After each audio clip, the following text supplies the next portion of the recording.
Good morning, good afternoon. Class 12th के विद्यार्थियों,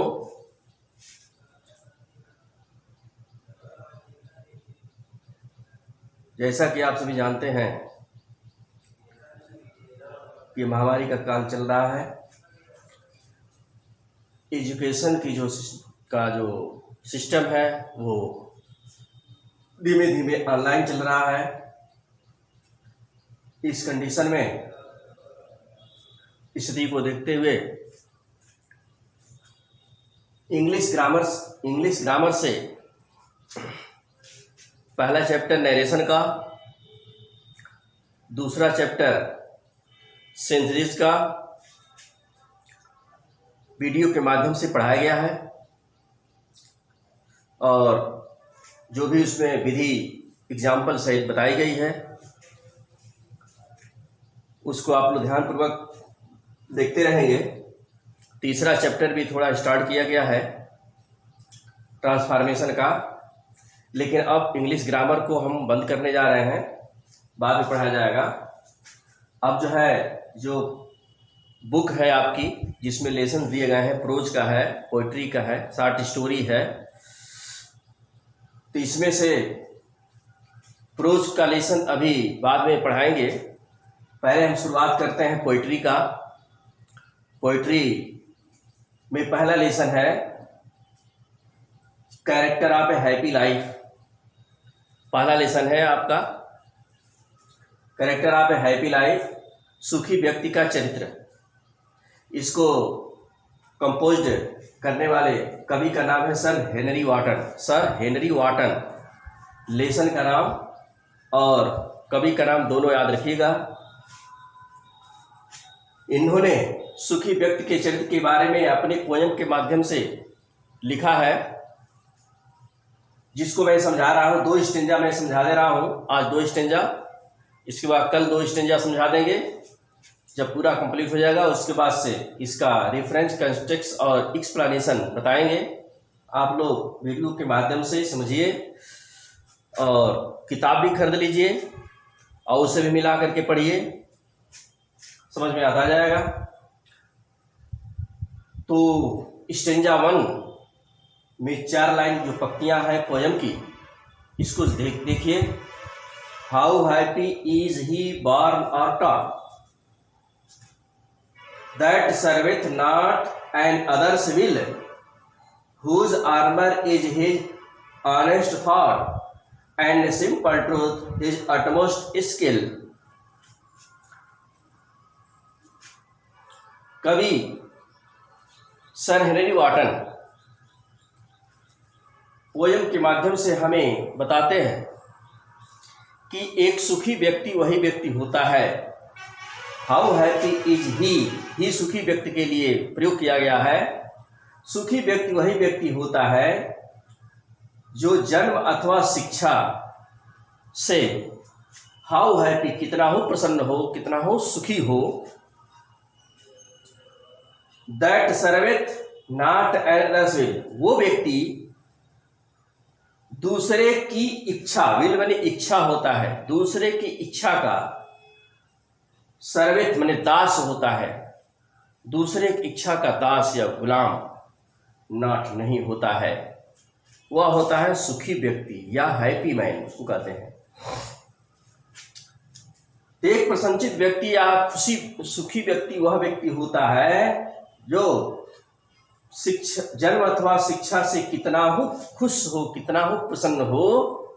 that serveth not and others will, वह दूसरों की इच्छा का दास नहीं होता है, दूसरों की इच्छा के अनुसार वह कोई कार्य नहीं करता है, वह प्रसन्नचित व्यक्ति होता है। हुज आर्मर, उसका सुरक्षा कवच ही, आर्मर में सुरक्षा कवच, जो सुरक्षा करने वाला ये हथियार है, वीपन है armour. Whose armour is his honest thought, उसका सुरक्षात्मक कवच उसकी ईमानदारी सोच होती है। यानी उसकी ईमानदारी सोच ही उसकी एक प्रकार की सुरक्षा कवच है। उसकी ईमानदारी सोच, ईमानदारी के रास्ते पर चलना ही, ईमानदारी बात सोचना ही उसकी सुरक्षा करती है। And simple truth his utmost skill, और सदैव साधारण सत्य बोलना ही उसकी सर्वोत्तम योग्यता होती है। स्किल माने योग्यता, अटमोस्ट माने होता है सर्वोत्तम, मॉडेस्ट होता है, और ट्रुथ माने होता है सच्चाई। And simple truth his utmost skill, और साधारण सत्य या सच्चाई बोलना ही उसकी सर्वोत्तम योग्यता होती है। वह होता है सुखी व्यक्ति, हैप्पी मैन होता है। सेकेंड स्टेंजा में कवि बता रहे हैं सर हेनरी वाटन, हुज पैशंस, उसका मन का वेग, उसकी मन की वृत्ति, मन की तीव्रता, मन की चंचलता, नॉट हिज मास्टर्स आर, उसके गुरु नहीं होती हैं, उसके मालिक नहीं होते हैं। मास्टर, मालिक, गुरु, मास्टर का मतलब मालिक से मतलब है, मतलब गुरु से मतलब नहीं है, मिस्टेक मैंने बोला, मास्टर्स माने मालिक। तो whose passions not his masters are, खुश सुखी व्यक्ति वही व्यक्ति होते हैं जिसका मनोवेग, मन की तीव्रता, मन का संवेग उसका मालिक नहीं होते हैं। अर्थात मन के नियंत्रण में वह नहीं होता है, बल्कि वह मन को नियंत्रित कर लेता है।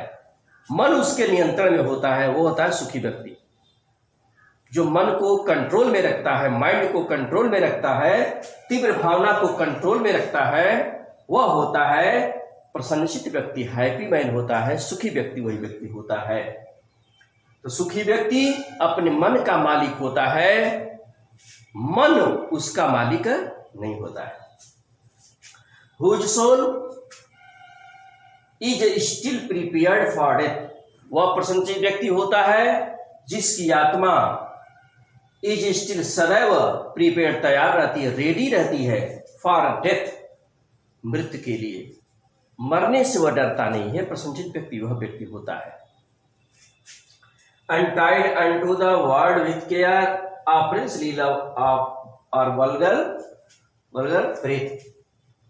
Untied वह व्यक्ति अनटाइड मुक्त होता है, unto the world संसारिक बंधन से, संसारिक बंधन से, मोह माया से वह व्यक्ति क्या होता है? मुक्त होता है।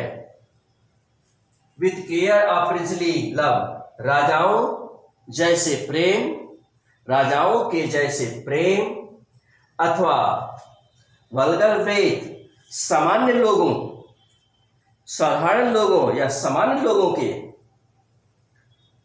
अपशब्द या साधारण लोगों के अनुपयुक्त बात, अनुचित बात या सामान्य लोगों के एक तरह से चापलूसी पर वो ध्यान नहीं देता है।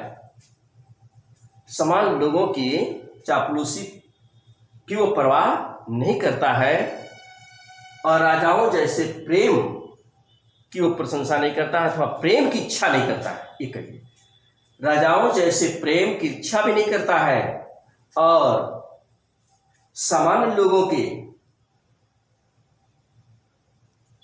लोगों के चापलूसी पर भी वो ध्यान नहीं देता है। केयर, ध्यान देना, नहीं देता है। वह होता है प्रसन्नचित्त व्यक्ति, हैप्पी मैन होता है। इस तरह से हेनरी वाटन ने पोयम के माध्यम से प्रसन्नचित्त व्यक्ति के जीवन के बारे में बताया है। तो स्टेंजा 1, स्टेंजा 2 दोनों का मैंने अर्थ समझाया है। इसमें डिफिकल्ट वर्ड जो भी हैं उसको मैंने बताया है। जैसे इसमें पहला दिया है सर्वेथ, माने होता है दास या नौकर होता है। विल का मतलब इच्छा होती है। आर्मर माने सुरक्षा कवच होता है। ऑनेस्ट थॉट ईमानदारी सोच, और अटमोस्ट मैंने सर्वोत्तम स्किल मैंने योग्यता या काबिलियत कहते हैं उसको। स्किल मैंने काबिलियत कहते हैं या योग्यता कहते हैं। पैशंस का मतलब होता है तीव्र भावना, मन की तीव्र भावना। मास्टर मैंने मालिक होता है। सोल आत्मा, स्टिल मैंने सदैव प्रिपेयर्ड मैंने तैयार रहती है। अनटाइड मैंने मुक्त होना, और केयर में ध्यान देना होता है, प्रिंसली राजा जैसे। वल्गर मैंने होता है अपशब्द या उसको कहिए चापलूसी। प्रेत सामान्य लोग हैं, तो सामान्य लोगों के वल्गर प्रेत माने अपशब्द या चापलूसी जैसे बातों पर वो केयर ध्यान नहीं देता है, और राजाओं जैसे प्रेम की इच्छा भी वो नहीं करता है। उस साधारण जीवन जीने वाला व्यक्ति होता है, वो होता है प्रसन्नचित्त व्यक्ति या सुखी व्यक्ति होता है। वो अपने मन का मालिक होता है, मन उसके नियंत्रण में होता है, वो होता है हैप्पी मैन। आज बस 2 स्टेंजा का मैंने अर्थ बताया है, कल 2 स्टेंजा फिर बताऊंगा। इसके बाद से फिर 4 स्टेंजा का मैं रिफरेंस, कंटेक्स्ट और एक्सप्लेन बताऊंगा, और उसको आप लोग वीडियो के माध्यम से देखिए, नोटबुक पर तैयार कीजिए, और उसको किताब भी रख लीजिए। किताब के माध्यम से भी आप देखिए, दोनों को मिलाइए और पढ़िए, ज्ञान अर्जित कीजिए, और आने वाले समय को साकार बनाने का प्रयास कीजिए। आज बस इतना ही रहेगा। धन्यवाद।